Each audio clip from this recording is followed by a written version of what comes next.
Hey guys, Corell Cooper with OnTheBlack.com.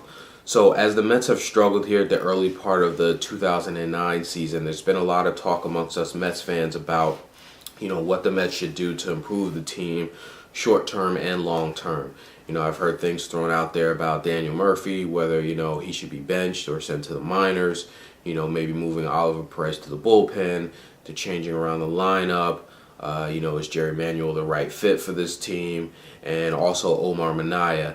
I was talking to a friend of mine and also a contributor of OnTheBlack.com, Ryan Narain, and he said to me, it always seems like Omar gets a pass.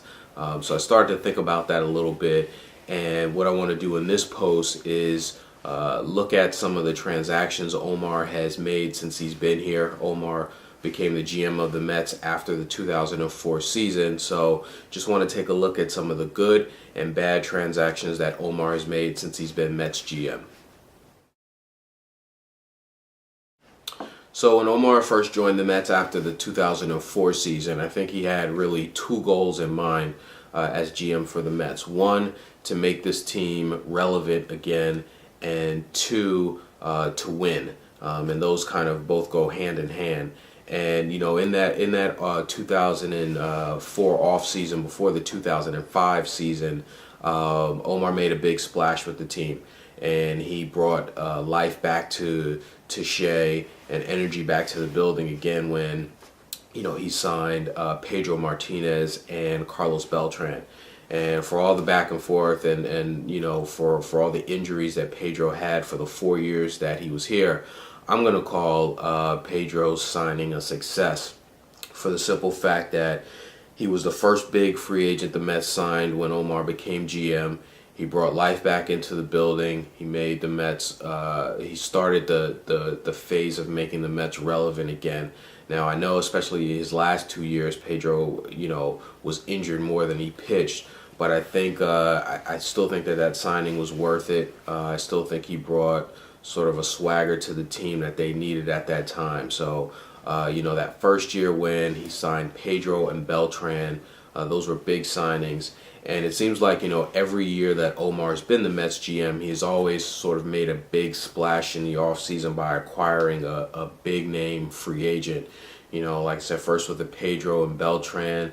He also brought Delgado and Wagner in here. He brought Santana in here. And then more recently, with the acquisition of K-Rod, he brought in here this last season. So Omar's always had the knack for sort of bringing in that big name free agent. Some other moves that I like that Omar's made over the years that sort of, in a sense, fly under the radar. He acquired Andy Chavez. What Met fan is not a fan of Andy Chavez? Andy was a good serviceable player when he was here. He's not an everyday player, but he's a good player to have coming off of your bench. Looking at some of the more recent moves, the move where he sent LaDuca and Lastings Milledge to Washington for Schneider and Church. I think if you look at that deal now, for the most part, I would say Mets fans aren't happy with Schneider, but the fact that we were able to get Church and get rid of Milledge, I think every Met fan can kind of look back on that trade right now and say that was a good move by Omar. This offseason shoring up that bullpen. I've already mentioned K-Rod, but, Omar also brought in Putz and Green, which help shore up that bullpen a little bit more.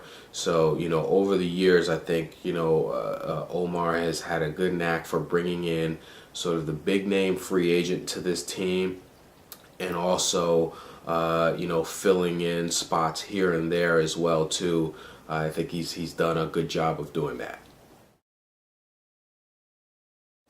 So no GM is going to be perfect. There are going to be moves that we disagree with Omar when he makes them, and there's going to be moves that he makes that may look good from the beginning, but then come back to bite you later on during the deal. So let's take a look at some of the moves that Omar's made over the last few seasons that I didn't like. First and foremost is the Luis Castillo signing.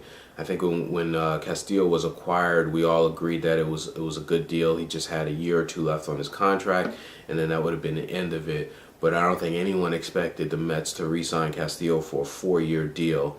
And he's right in the middle of that 4-year deal now. Now, granted, Castillo's off to a good start in 2009, but he's not going to bat 400 for the season.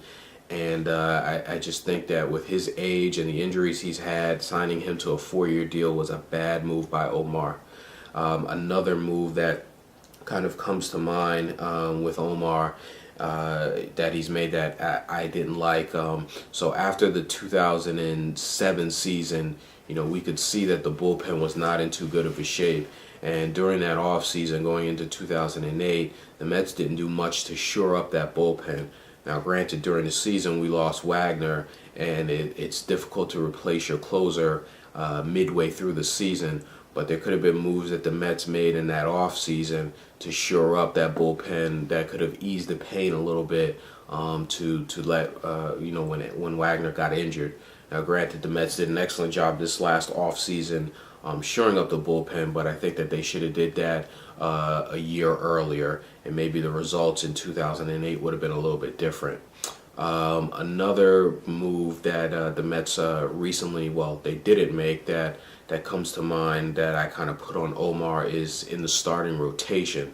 This past offseason, obviously the bullpen was a number one priority, and the Mets and Omar Minaya did a great job in fixing the bullpen. But I thought that the Mets could have used another frontline starter to go up there with Santana. I think the organization put too much confidence and faith in the likes of Pelfrey, Maine, and Oliver Perez. It would have been nice to go out and get someone like a Burnett or a Lowe, or even trade for a Peavy to put into this rotation. I think if the Mets could have done something like that, that would have definitely helped. So a couple of sort of non-moves that Omar didn't make over the last few years that I didn't agree with. And then the last one, there was a lot of talk this offseason about Manny Ramirez and the Mets possibly signing him. I just want to mention this one point that I'm not going to put that one on Omar. I think that is more of an organizational decision and something that came down from the owners not to spend that much money on Manny Ramirez. So I'm not going to put that on Omar, but as we could see from the early season troubles that Murphy has had in left field, and I'm not saying that Manny is the greatest defensive player in the world, but let's be honest here, Manny would have caught some of those balls. And then also with the problems the offense has been having, the lack of clutch hitting, the lack of hitting with runners in scoring position. Manny is a notorious clutch hitter. This team might have a different record right now if Ramirez was on this team, but I'm not going to put that one on Omar. But those are some of the moves that Omar's made or hasn't made over the years that I haven't agreed with.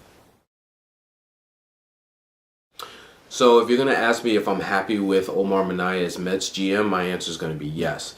If you're going to ask me if I think it's time for Omar to go, my answer is going to be no. And here's why. When Omar came to the Mets, he had 2 goals. 1, to make this team relevant, and 2, to win. He's definitely made this team relevant.